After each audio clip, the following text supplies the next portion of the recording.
বন্ধুরা দেখো বাড়ির পাশে পুজো হচ্ছে আর বাচ্চাদের নিয়ে খেলার প্রতিযোগিতা শুরু হয়েছে। তো আমার মেয়ের জ্বরটা একটু হালকা কমেছে। ও বলছে আমিও ড্রয়িং করব।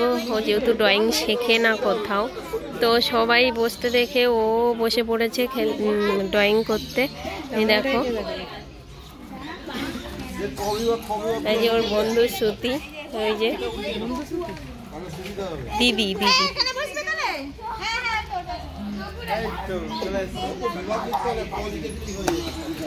আর দেখো মায়ের মূর্তিটা তোমাদের দেখানো হয়নি, যেহেতু এখানে আসিনি ওই কারণে মায়ের ছবিটা তোমাদের সাথে শেয়ার করা হয়নি।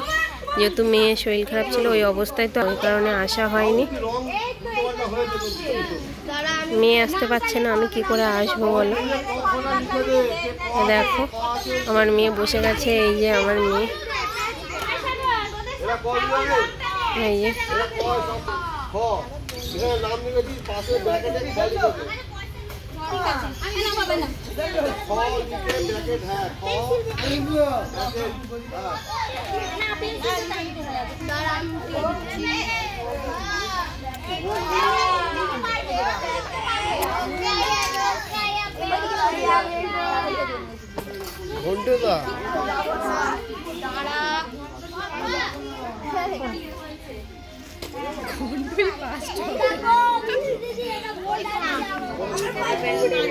তো দর্শক দেখো, দর্শক বসে আছে।